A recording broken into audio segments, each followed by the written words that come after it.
I don't need you anymore. My wife said it with a smile. Not in our kitchen, not behind a closed office door. She said it at the head of a 12-foot mahogany boardroom table under recessed lights that made the glass water pitcher sparkle in front of 9 board members, 2 senior executives, and the general counsel. I don't need you anymore, not at home, not here. Then she slid the envelope across the table. Divorce papers. For a moment, no one breathed. The air felt heavy like the second before a summer storm breaks. My name, Ethan Marshall, was printed neatly in black ink on the top page. Camille Whitmore Marshall had filed for divorce the same week she became CEO of Marrow and Finch Holdings. And she had chosen that moment, her first official board meeting, to make sure everyone understood she was in charge. I looked down at the envelope, then back at her, and I smiled. The applause had barely faded when she did it. 10 minutes earlier, the board had voted unanimously. Graham Whitmore, her father, an outgoing CEO, had stood at the head of the table and said, "I am proud to introduce the next leader of Marrow and Finch." Camille stood, navy-tailored suit, pearl earrings. The kind of composure that looked effortless because she had practiced it for years in front of mirrors and industry audiences. She thanked the board, thanked her father, thanked the incredible team that brought us here. She did not thank me. I didn't expect her to. For the last 15 years, I had been the quiet architecture behind the numbers she presented. Chief Operating Officer, contract strategist, the man who secured the multi-year logistics agreements that accounted for over 60% of our annual revenue. She was the face. I was the engine. When the formalities ended and the general counsel began outlining next quarter projections, Camille raised her hand lightly. "Before we move on," she said, voice smooth and controlled, "there's a personal matter I'd like to clarify." Several heads turned. She looked at me not with anger, but with something colder resolution. "I've decided to make some changes in my life to reflect the direction of this company. Effective immediately, Ethan and I will be separating. Divorce papers have been filed." A sharp intake of breath from someone near the end of the table. Then she added almost casually, "And given the potential conflict of interest, I believe it's best that Ethan transitions out of his operational role. We'll discuss restructuring after this meeting." The implication hung in the air. She wasn't just divorcing her husband. She was eliminating a power center. I watched the board members' faces, some stunned, some uncomfortable, 1 or 2 calculating. Camille slid the envelope toward me. "I don't need you anymore," she said quietly but loud enough for everyone to hear. "Not at home, not here." For a heartbeat, my chest tightened. Not from heartbreak, from recognition. She had been planning this. The public nature of it wasn't an accident. It was a signal. To the board, to her father, to anyone who might question her authority. I felt the old instinct, the one that wanted to defend, to explain to, remind the room of the contracts I'd negotiated, the client relationships I'd cultivated, the growth percentages tied directly to my strategies. Instead, I leaned back slightly in my chair. "Understood," I said. My voice surprised even me with its steadiness. "Congratulations, Camille." There was something almost electric about that moment. She had expected resistance, or pleading, or anger. Instead, she got calm. I gathered the envelope, slipped it into my leather portfolio, and stood. "Is there anything else?" I asked. Her jaw tightened for just a fraction of a second.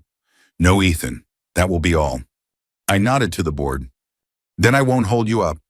As I walked out of that room, I could feel their eyes on my back.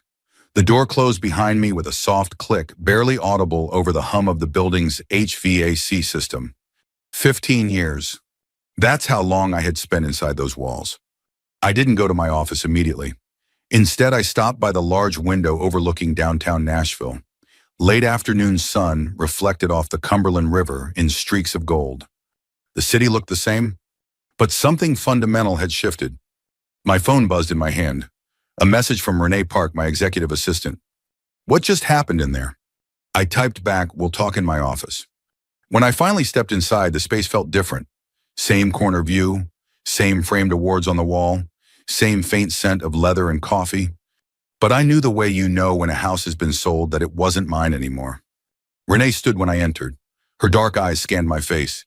"She did it, didn't she?" "She filed," I said, setting my portfolio on the desk. "And she wants me out of operations." Renee's mouth fell open. "She can't just..." "She can," I interrupted gently. "She's CEO now." There was a long silence. Are you okay? She asked quietly. I considered the question. Was I okay? My wife had just ended our marriage in front of a boardroom and moved to strip me of the role I'd built from scratch. And yet, a strange calm had settled over me.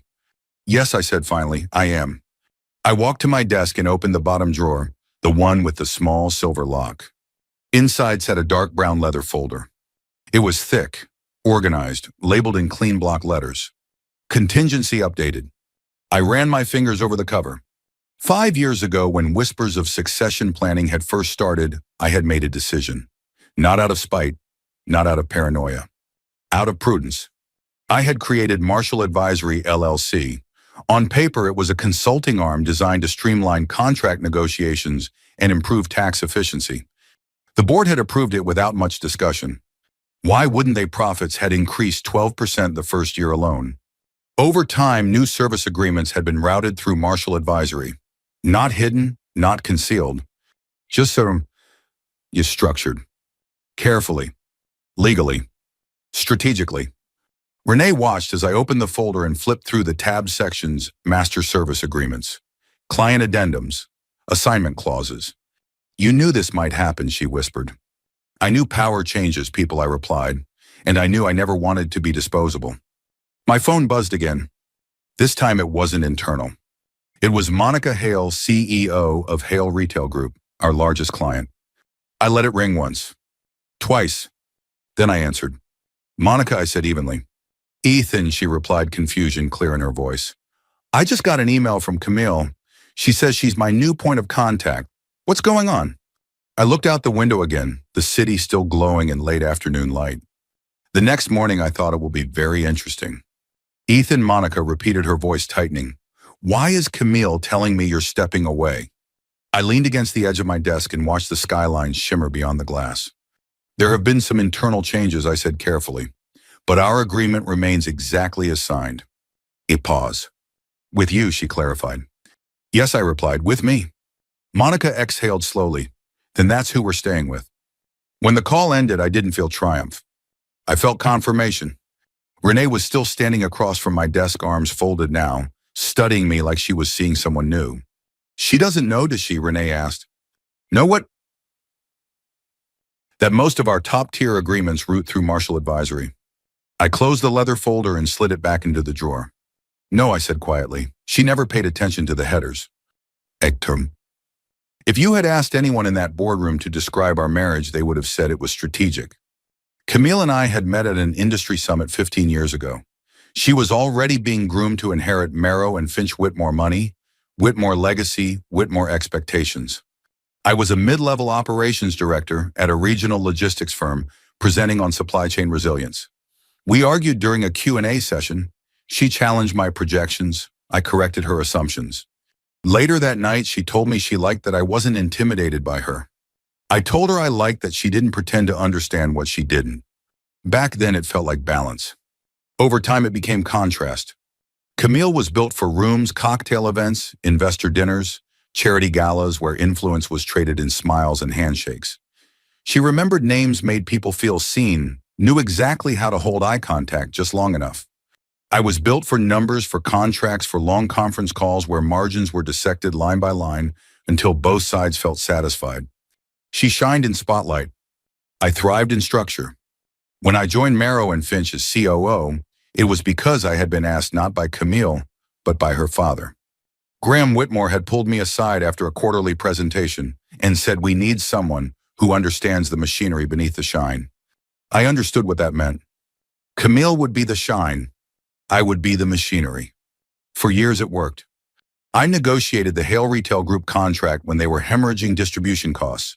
I redesigned our fulfillment strategy to cut inefficiencies in 3 regional hubs.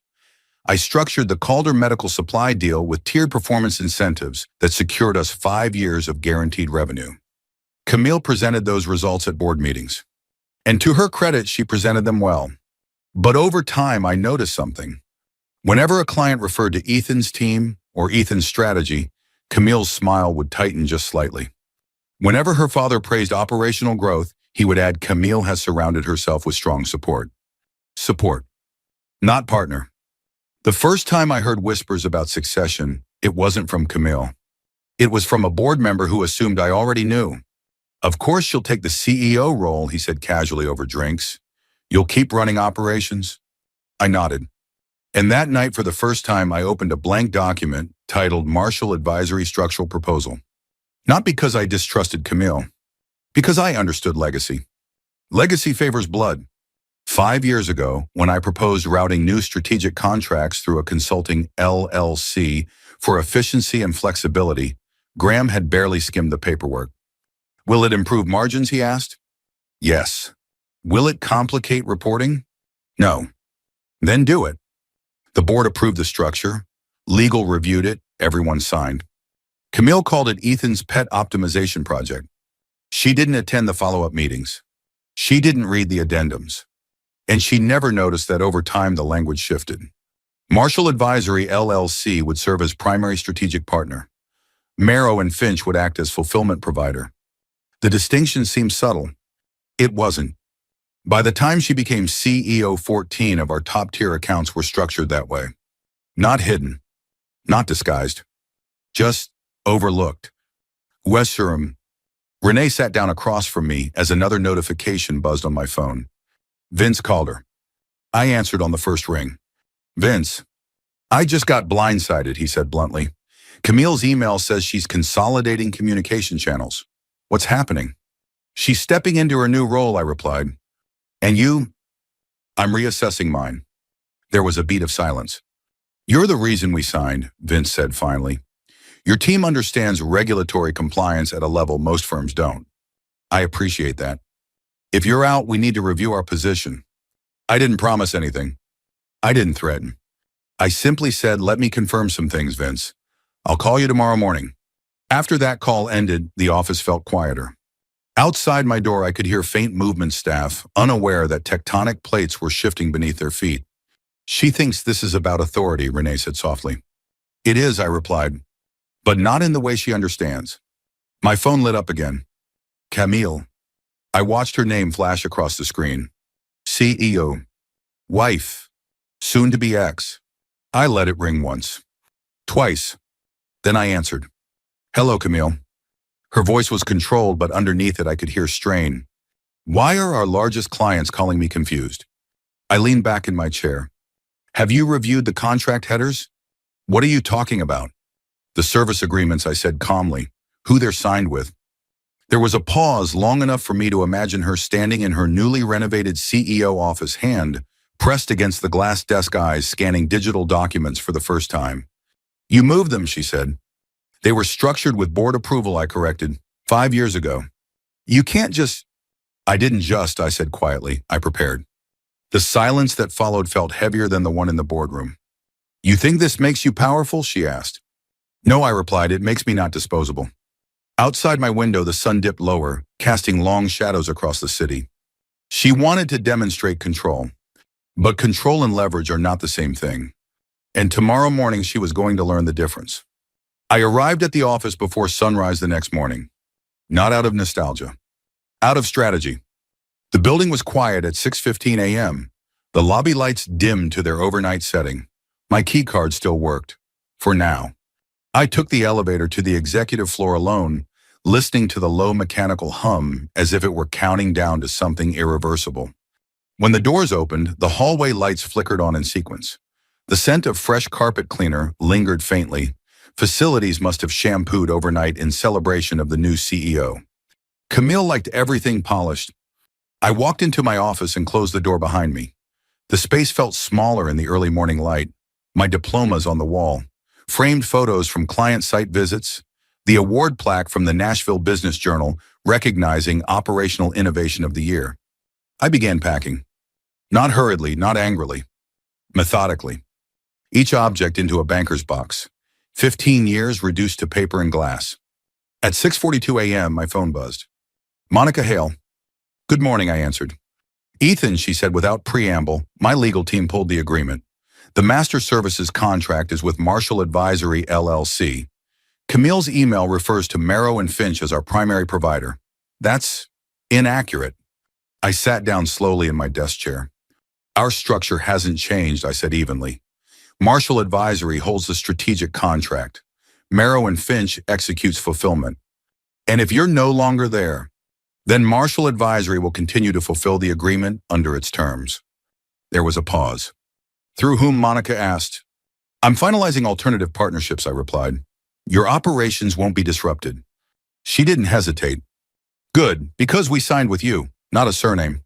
After we hung up, I stared at the phone in my hand for a long moment. Surname. That word had carried weight in that boardroom for decades. Whitmore. Legacy. Inheritance. But contracts don't care about surnames. They care about signatures. At 7:03 a.m., Vince Calder called. I need clarity, he said bluntly. Our board is asking whether your departure invalidates any strategic clauses. It doesn't, I said. Your agreement is with Marshall Advisory. There's an assignment clause allowing subcontracted fulfillment. That's how it's been structured from the beginning. So we're not obligated to stay with Marrow and Finch. You're obligated to the terms we signed, I replied carefully, not to a corporate title. He exhaled audibly. Then keep me informed. We'll follow the structure. By the time I finished boxing my books, 3 additional emails had arrived from senior procurement officers at other client companies, each politely requesting clarification. It wasn't chaos. Not yet. It was confusion. And confusion is what precedes panic. At 8:28 a.m., as employees began filtering into the executive wing, my phone lit up again. Camille. I let it ring once. Twice. Then I answered. Where are you? She demanded. In my office. Stay there. The line went dead.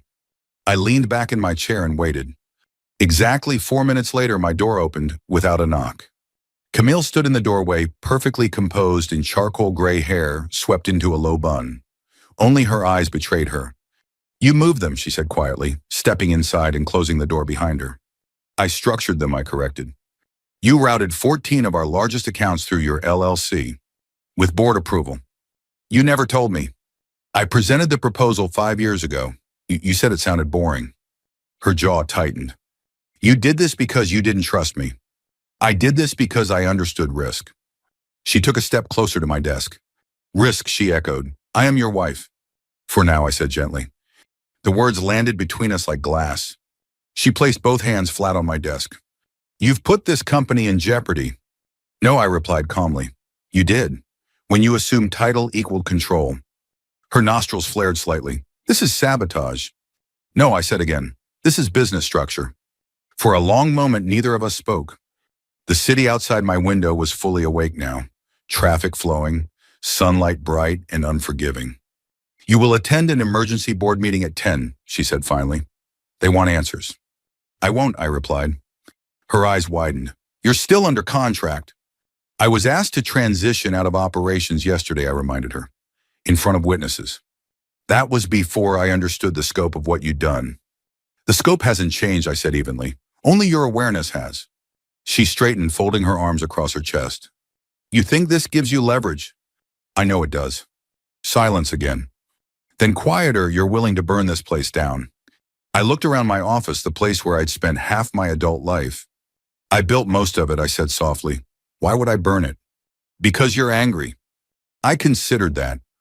Was I angry? Yes. But anger wasn't steering this. Preparation was? You divorced me in a boardroom, I said. Did you expect me to leave quietly? I expected you to accept reality. I did, I replied. That's why I prepared for it. Her expression shifted just slightly from anger to something closer to realization. You've been planning to leave. No, I said. I've been planning not to be trapped. Her phone buzzed in her hand. She glanced down at it, then back up at me. 2 more clients have called, she said tightly. They're asking for you. I nodded once. Because their contracts don't say your name. The words hung heavy in the air. For the first time since she'd stood at the head of that table, Camille looked uncertain. You're coming to the meeting, she said, but it sounded less like a command now. I'll have my attorney attend, I replied. Her eyes hardened again. You're making a mistake. I stood up slowly, closing the lid on the final box. No, I said, you did. She stared at me for a long moment, then turned and walked out of my office without another word. Through the glass wall, I could see executives beginning to gather down the hall, whispers already circulating. I picked up my box and took one last look at the room. 15 years. I carried the box to the elevator. At 9:12 a.m., as the doors slid shut, my phone buzzed with a text from Renee. Half the operations team is asking if you're hiring. I smiled to myself. The contracts didn't say her name, and soon neither would the team. By 9:45 a.m., I was no longer in the Merrow and Finch building. I was sitting at my dining room table laptop, open legal pad beside me, coffee growing cold as notifications stacked up faster than I could read them. Renee had resigned at 9:20. Jordan Ellis, senior operations manager, had texted at 9:27. If you're building something, I'm in. At 9:31, my attorney Dana Klein called. They've scheduled an emergency board meeting, she said without greeting. 10 a.m. sharp. They want to discuss client volatility. Volatility, I repeated dryly. They're using careful language. Are you going? Yes, as your representative. I leaned back in my chair and stared at the ceiling. Good, I said. Bring the contract summaries. You think they haven't read them yet? Dana asked. I think some of them signed things they didn't understand. Dana made a quiet sound of agreement. I'll call you after. When the line disconnected, I turned back to my screen. 14 top-tier accounts. I opened a spreadsheet I hadn't needed in years because I knew the numbers by heart. Marshall Advisory LLC held strategic agreements representing 62% of Merrow and Finch's annual recurring revenue. Not projections. Actual signed contracts. I didn't hide it. I just structured it. At 10:03 a.m., my phone vibrated. Donna. I put her on speaker. Well, I asked. You would have enjoyed this, she replied. Tell me. There was a faint rustle of paper on her end. Camille opened by accusing you of breach of fiduciary duty. Claimed you diverted core revenue away from the company. I closed my eyes briefly. And two board members interrupted her. Which two? Franklin and Ortega. That surprised me. Franklin was old school finance. Ortega rarely spoke at all. What did they say? I asked. They said they remembered approving the LLC structure 5 years ago. They requested the original board minutes. I provided them. I could almost picture it. Camille at the head of the table posture, rigid watching as pages were passed around. They read the addendum language aloud, Dana continued. Primary strategic contractor Marshall Advisory LLC. Fulfillment partner Merrow and Finch Holdings. I exhaled slowly. And then I asked. Then the room went quiet. The numbers had gone silent. Because numbers don't argue. They just exist. They asked Camille whether she'd reviewed the contractual architecture before announcing your transition, Dana said. And she said she'd relied on existing executive summaries. I let out a humorless breath. Executive summaries. The polished versions. The shine. They're concerned, Dana went on. Not about legality, about leverage. That's accurate. One of them asked, and I'm quoting here, if Marshall Advisory chooses to disengage, what's our contingency? I stood up and walked toward the window. Downtown Nashville looked calm, oblivious. What did you say? I asked. That Marshall Advisory has no obligation to disengage, but it also has no obligation to continue under identical terms. There was a pause. And then Dana said, her tone shifting slightly, they authorized a proposal. What kind of proposal? To retain Marshall Advisory as a formal long-term strategic partner. Multi-year contract, guaranteed minimums. I laughed softly. They fired me and now they want to hire my company. Yes. What did Camille say? Dana hesitated. She objected. I'm sure she did. She argued that this undermines her authority as CEO. And us are... The board's position is that authority without revenue is symbolic. I felt that sentence settle in my chest. Authority without revenue is symbolic. Is there talk of litigation? I asked. Frankly, no. Your structure is clean. They'd lose. Good. There was another pause. Ethan, Dana said carefully, this is no longer about divorce. I know. It's about control. I know that too. We ended the call, and I stood there for a long time staring at the skyline. At 10:48 a.m., my phone buzzed again. Jordan. He didn't bother with formalities. Half the ops floor is whispering, he said. Camille's in her office with the CFO, HR, just locked access to some internal drives. Are you still employed? I asked. For the moment. Do not resign yet, I said. Wait. Wait for what? For clarity. He lowered his voice. They're scared, Ethan. They should be, I replied evenly. Change is uncomfortable. By noon, 5 employees had texted privately asking if I was starting something new. I hadn't decided yet. Or maybe I had and I just hadn't admitted it to myself. Marshall Advisory had always been a shield. Now it was looking more like a launch pad. At 12:17 p.m., a new email arrived. From Camille Whitmore Marshall. Subject: we need to talk. No emojis, no pleasantries. Just a time and a location. Coffee shop on West End, 4:30 p.m. Alone. I stared at the message. 5 years ago, she'd told me I was too cautious, too calculating. Now she was learning what calculation looks like when it's patient. At 1:02 p.m., Dana texted again. They're drafting the offer. 7 figures annually, 3-year minimum, performance bonuses. I didn't respond immediately. Instead, I opened a blank document on my laptop. Marshall Advisory LLC expansion model. For the first time, I allowed myself to think not about defense, but about growth. If half the operations team followed, if 2 regional fulfillment centers partnered, if our largest clients reaffirmed, this wasn't revenge. It was infrastructure.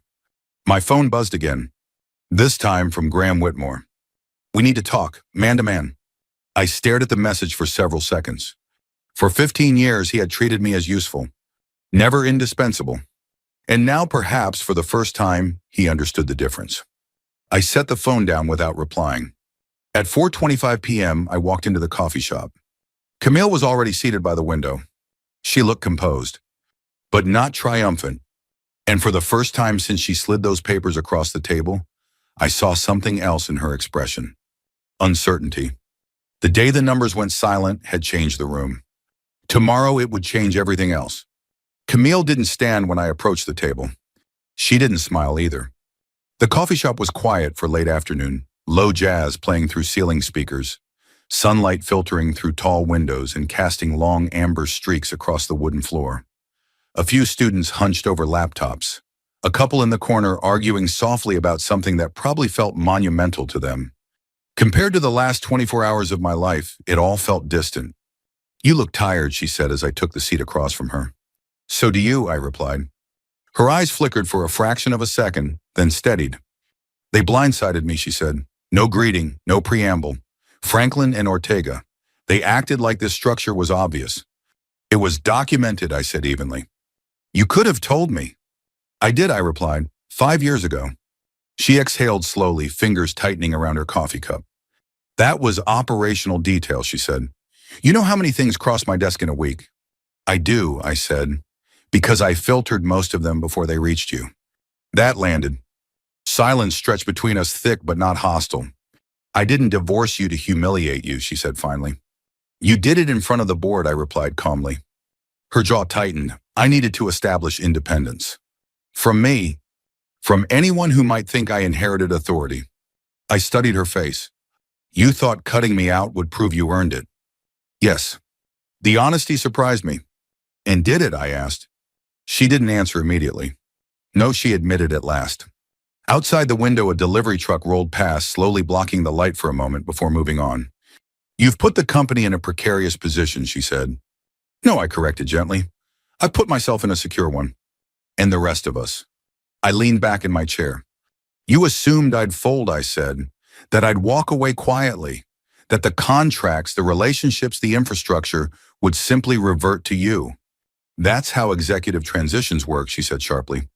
For employees, I replied, not for architects. Her expression hardened again. You're enjoying this. I shook my head. I'm exhausted, I said honestly, but I'm not sorry. A barista called out a name at the counter. Someone laughed near the door. Life moving forward indifferent. What do you want, she asked finally. Stability, I said, for the clients, for the team, for myself. You already have leverage. I have options. And which one are you choosing? I didn't answer right away. Because the truth was, I hadn't fully chosen yet. That morning after Dana's call, I'd spent hours drafting contingency plans. Not emotional ones, structural ones. Jordan had texted again around noon. I'm not waiting to be laid off. If you're building, I'm ready. By 2 o'clock, 3 more team members had reached out privately. Operations analysts, procurement coordinators, people who understood the system because they'd helped build it. By 3, I had 2 regional fulfillment centers on the phone, Chattanooga and Louisville. neither exclusive to Merrow and Finch, both willing to discuss partnership. It wasn't elegant. It wasn't comfortable. It was building the plane while flying it. I'm not going back as your subordinate, I said finally. I'm not offering that. You might, I replied quietly, if the board pressures you. She looked away briefly. They've already drafted an offer to Marshall Advisory, she admitted. I know. Her eyes snapped back to mine. How? Because they understand risk. They're undermining me. They're protecting revenue. Her shoulders dropped slightly. For years, she said, voice softer now, I felt like I was standing in your shadow. That surprised me more than anything else she'd said. You were CEO in waiting, I said. You were never in my shadow. I was the face, she said bitterly. You were the substance. I considered that. I never asked for the spotlight, I said. I asked for respect. And you think this is respect, she asked. No, I said. This is consequence. The word hung there. Not punishment. Not revenge. Consequence. What happens now, she asked quietly. That depends, I said. On what? On whether you want partnership or control. Her expression flickered again, calculating, weighing. I won't be seen as weak, she said. You won't be seen as reckless either, I replied. She stared at me for a long moment. If I recommend a formal partnership, she said slowly, with Marshall Advisory as primary strategic contractor, then you demonstrate leadership, I finished, not insecurity. And our marriage, a key year. I held her gaze. That's separate. Is it, she asked. Yes. For the first time since this began, something like vulnerability crossed her face. You'd really walk away? You already did, I said gently. The truth settled between us like dust after a collapse. At 5:12 p.m., my phone buzzed again. Jordan, you're not going to believe this. HR just asked if I'd commit to a retention bonus. They're scared. I typed back, don't sign anything. Camille noticed the movement of my hands. They're calling you, aren't they? Yes. How many? Enough. She leaned back in her chair, staring at the ceiling for a moment. You planned this, she said. I prepared for instability, I corrected. She let out a long breath. If the board forces a partnership, she said, you win. I shook my head slowly. This isn't about winning. It feels like it. It's about not being erased. Silence again. Then she stood. I'll recommend the partnership, she said. 3 years. Competitive terms. That's a start. And after that, I said, standing as well, we see whether collaboration is stronger than ego. She hesitated, then extended her hand. For business. I looked at it for a moment before shaking. For business. When she walked out of the coffee shop, she looked smaller somehow. Not diminished. Human. I sat back down and opened my laptop. Marshall Advisory LLC Phase 1 expansion. If this was going to happen, it wouldn't be halfway. By 7 that evening, I had secured provisional agreements with 2 fulfillment centers, drafted employment offers for 8 team members, confirmed preliminary commitments from 6 major clients. The adrenaline carried me through the fatigue, building the plane while flying it. And for the first time in years, the horizon didn't belong to someone else's surname. It belonged to me. By the 3rd week, I stopped sleeping through the night. Not because I regretted anything. Because building something real is louder than anger. Marshall Advisory was no longer a legal shield on paper. It was a living organism, 8 people working 14-hour days inside a temporary office space we'd secured near the gulch. Exposed brick walls, folding tables, whiteboards crowded with timelines and vendor flowcharts. It smelled like coffee and ambition. Jordan ran operations like a man who had finally been allowed to move without someone looking over his shoulder. Renee handled client coordination with surgical calm. 3 analysts from my old team had followed within the first week. We weren't improvising anymore. We were structuring. The first time a truck rerouted through our Chattanooga partner without delay, I felt something shift inside me.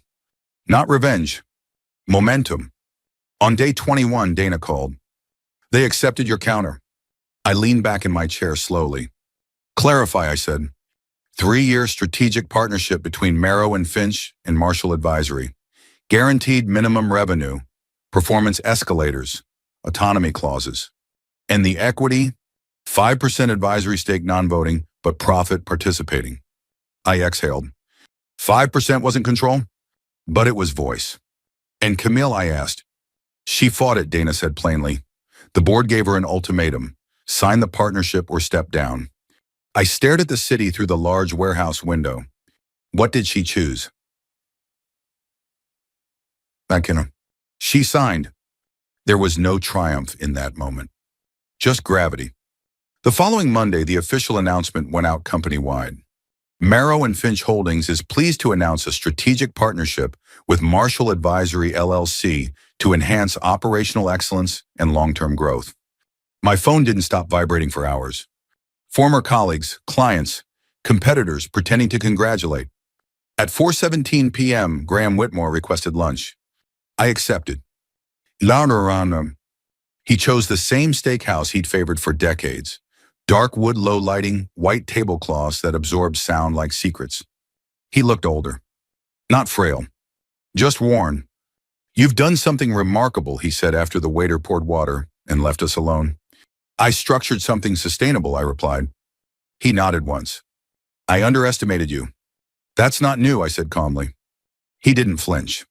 I thought Camille needed the spotlight to grow, he continued. I thought you needed stability. I needed respect. He held my gaze longer than usual. I should have made you CEO.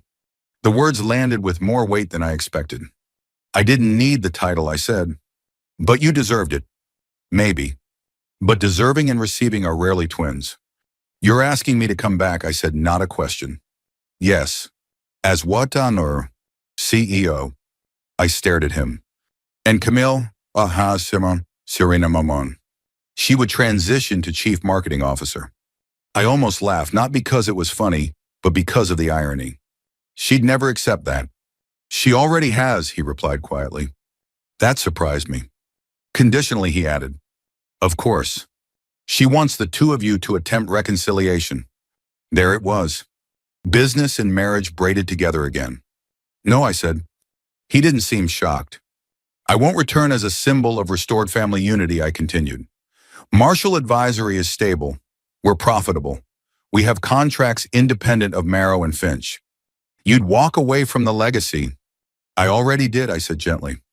We finished lunch without drama. When I stepped back into the Nashville air, it felt sharper, clearer. Was certain. That evening, Camille came to the temporary office. Unannounced. Jordan raised an eyebrow when he saw her through the glass door, but didn't interfere. She looked different. Less polished. More direct. I won't beg, she said as soon as the door closed behind her. I didn't expect you to. They offered you my position. I declined. She blinked. You declined. Yes. Why? Because I don't want to build inside a structure that only respects me when I threaten it. Silence filled the small office. You always believed you were the stronger one, she said quietly. I believed I was prepared. And you were. The admission wasn't bitter. It was honest. She stepped closer to the desk. I made a mistake. Yes, I said calmly. I confused authority with independence. Yes. I thought divorcing you publicly would prove I wasn't propped up. It proved something, I replied, just not what you intended. Her shoulders lowered. I don't want to be your enemy, she said. You're not, I answered. But we're not partners either. Not in marriage, I said. The words hurt, even if they were true. What about business, she asked. Business is cleaner, I replied. It runs on contracts, not ego. A faint smile touched her lips. You were always better at contracts, and you were always better at rooms. We stood there for a long moment, the hum of computers and muted conversation outside the door filling the space. I'll make this partnership work, she said finally. So will I. And the divorce. It proceeds. She nodded once. Not dramatic. Not shattered. Just accepting. You didn't burn anything down, she said quietly. No, I replied. I just refused to be the one burned. She left without shaking my hand. Without asking for forgiveness. Without theatrics. And that felt more real than any reconciliation attempt would have. 3 months later, Marshall Advisory crossed $40 million in annualized revenue. We'd grown from 8 employees to 23. Our systems were stable. Our clients satisfied. Marrow and Finch had regained footing, but under terms that required them to acknowledge what they once overlooked. Camille sent operational updates regularly. Professional, precise, sometimes even collaborative. We didn't talk about marriage. We didn't need to, because the line in the sand had already been drawn. Not by anger, by structure. And once structure shifts, it rarely shifts back. Tomorrow, the board would formally announce the leadership restructure proposal again. But this time, the choice wouldn't be between legacy and leverage. It would be between ego and evolution. And I already knew which one I'd chosen. The morning the board made their final announcement, I didn't wear a suit. I wore a charcoal sweater and walked into our warehouse-converted headquarters with a cup of black coffee and the quiet clarity that only comes after chaos has burned itself out. 6 months earlier, my wife had slid divorce papers across a boardroom table and told me she didn't need me anymore. That morning, I didn't need her title. I had something stronger. Leverage. Stability. Identity. By 8:30 a.m., the Marrow and Finch board meeting was already underway downtown. I wasn't present. I wasn't required to be. Dana was there as legal oversight, and Camille was seated at the head of the table again. Same polished posture, same measured tone. But the context was different now. This time, the agenda wasn't succession. It was sustainability. At 9:14 a.m., Dana texted me. It's official. I stepped into my office and closed the door before calling her. Walk me through it, I said. The board reaffirmed the 3-year strategic partnership with Marshall Advisory. They publicly acknowledged the contract structure you implemented 5 years ago as foundational to company resilience. I absorbed that quietly. Foundational. Camille, I asked. She supported the motion. That surprised me more than anything else. No objection, I pressed. No, Dana said. She framed it as strategic foresight. Said the company is stronger because leadership can adapt. I let out a slow breath.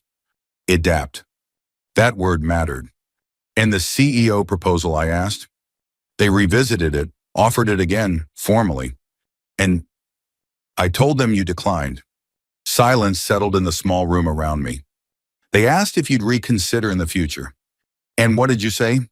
That your focus is on growth. That was accurate. When I hung up, I didn't feel victorious. I felt anchored. A knock came at the door. Jordan stepped in without waiting. You see the announcement, he asked, grin barely contained.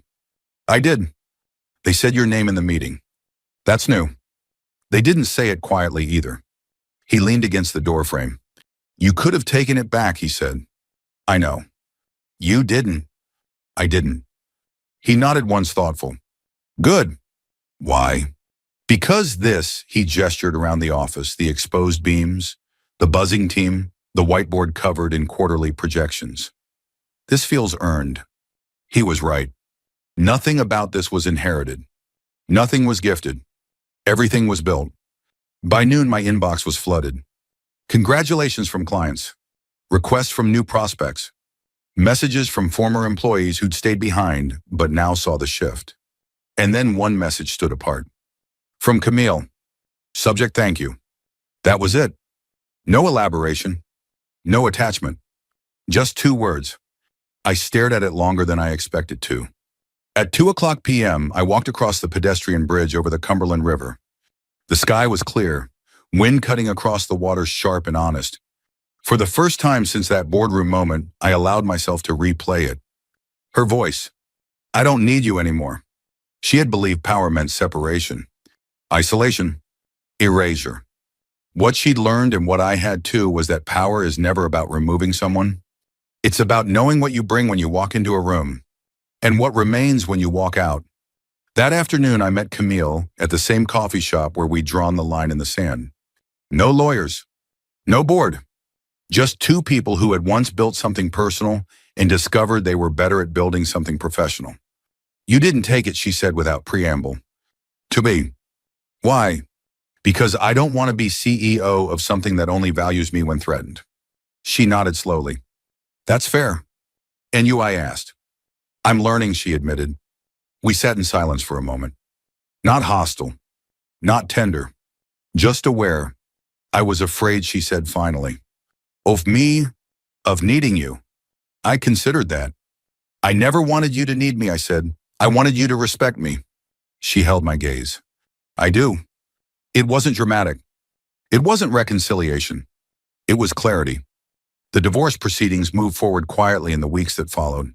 No media spectacle. No public blame. Just paperwork. Like the contracts that had saved me, the legal documents that ended our marriage were clean, structured, final. Marshall Advisory expanded into 2 additional states by the end of the quarter. 35 employees, multi-year contracts, independent infrastructure, and ironically, Merrow and Finch as our largest client. Sometimes I pass the downtown building and think about that boardroom, about the envelope sliding across polished wood, about how small I might have felt if I hadn't prepared, if I hadn't built quietly, if I hadn't respected myself enough to ensure I was never disposable. She thought she was ending me. She was introducing me to myself. Power isn't loud. It doesn't need applause. It doesn't require humiliation to feel real. Power is knowing that if someone removes your name from a door, you can build a better one somewhere else. If this story resonated with you, if you've ever been underestimated, dismissed, or told you weren't needed, I want to hear from you. Where are you watching from? What moment in your life forced you to build your own foundation? Leave a comment below and tell me your story. And if you want more stories about resilience, reinvention, and finding strength in the quiet moments, subscribe and stay with us. We share journeys like this every day because sometimes the greatest victories aren't the loudest ones. They're the mornings that change everything.